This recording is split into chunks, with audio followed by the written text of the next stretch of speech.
नमस्कार, मैं हूं अर्चित और आप देख रहे हैं भाना इंडिया टीवी। चलिए रुक करते हैं आज की मुख्य खबर की ओर। मध्य प्रदेश के देवास जिले के कलवार गांव में किसानों के समर्थन में पहुंचे प्रदेश कांग्रेस अध्यक्ष जीतू पटवारी। इंदौर बुधनी रेलवे लाइन परियोजना के तहत हो रहे जमीन अधिग्रहण के खिलाफ किसान बीते 1 महीने से अनशन पर बैठे हैं। पटवारी ने किसानों की हालत देखकर चिंता जताई और कहा कि ये सिर्फ जमीन की नहीं बल्कि न्याय और सम्मान की लड़ाई है। उन्होंने सरकार पर निशाना साधते हुए कहा, या तो किसानों को बाजार दर पर मुआवजा दिया जाए या फिर कब्जाई गई जमीन लौटा दी जाए।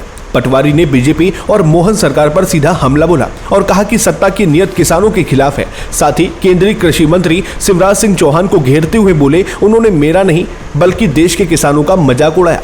अनशन पर बैठे किसानों की तबीयत लगातार बिगड़ रही है। कई किसानों का शुगर, बीपी और वजन तेजी से गिर रहा है। पटवारी ने कहा, कांग्रेस किसानों के साथ खड़ी है और उनकी हर मांग को लेकर विधानसभा से लेकर सड़कों तक आवाज उठाई जाएगी। इस मौके पर देवास ग्रामीण कांग्रेस अध्यक्ष मनीष चौधरी, मनोज होलानी, मुकेश पटेल और सुनील यादव समेत कई नेता मौजूद रहे। कलवार में किसान धरना ऐसा है कि मध्य प्रदेश में और देश में जो सरकार बैठी है वो किसानों की हत्यारी सरकार। लगातार किसानों से मोदी गारंटी कही थी, एक पूरी नहीं की।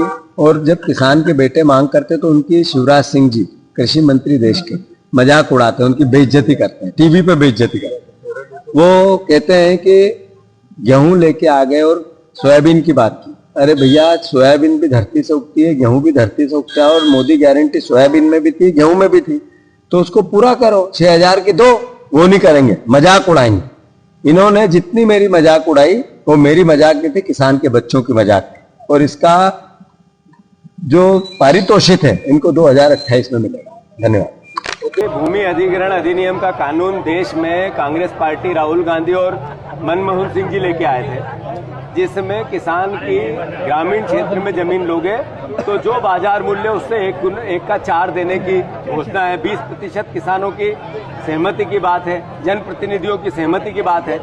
सारे नियम, कायदे, कानून वायलेंट कर दिए भाजपा की सरकार ने। यहाँ देश के कृषि मंत्री, पूर्व मुख्यमंत्री, पग पग वाले भैया, उनकी पूरी लोकसभा, उसमें किसान पीड़ित है, दुखी है, आंसू खून के रो रहे हैं। और मुख्यमंत्री हमारी मजाक कर रहे हैं, पूर्व मुख्यमंत्री हमारी मजाक कर रहे हैं, शिवराज जी हमारे पे हमारी बेइज्जती कर रहे हैं, किसान के बेटे की बेइज्जती कर रहे हैं। मैं मांग करता हूं कि रेलवे और सड़क में इस क्षेत्र में जितनी जमीनें गई है किसानों की, 1.25 करोड़ रुपए के आसपास बाजार मूल्य है। या तो बाजार मूल्य से इनकी जमीन अधिग्रहण करो या फिर इसी पटवारी हलके में दूसरी उतनी जमीन जितनी ले रहे हो आप किसानों को दो, तब न्याय होगा।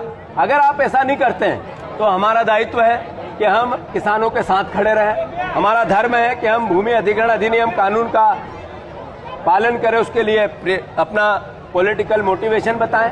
मैं बहुत जल्दी कांग्रेस पार्टी और किसान परिवार, यहाँ किसान न्याय यात्रा पैदल, हम बुधनी, देवास मतलब सीहोर, देवास और इंदौर तीनों जगह इस कार्यक्रम को बना रहे हैं और किसानों के हक और अधिकार की लड़ाई लड़ेंगे। भैया, किसान अभी जो अन्न जल चाह करके बैठे हैं, इनको किस तरह से आश्वासन दिया आपने? नहीं, मैंने तो कहा कि ये युद्ध है, लड़ना पड़ेगा। मैं मानता हूं कि इनकी जान माल की रक्षा करना सरकार का भी दायित्व है, हमारा भी, नागरिकों का दायित्व भी। तो ये निर्दयी सरकार जागे और इनकी जो भावना है उस पर अमल करे, इनकी जो मांगे हैं उस पर गंभीरता से पालन करें। कांग्रेस पार्टी, हमारे सारे नेता, किसान इतनी बड़ी संख्या में यहाँ इसीलिए इनको संबल देने के लिए आए हैं कि इनकी लड़ाई नहीं है ये हर मध्य प्रदेश के किसान की लड़ाई है, ये लड़ाई पूरे देश के किसान की है।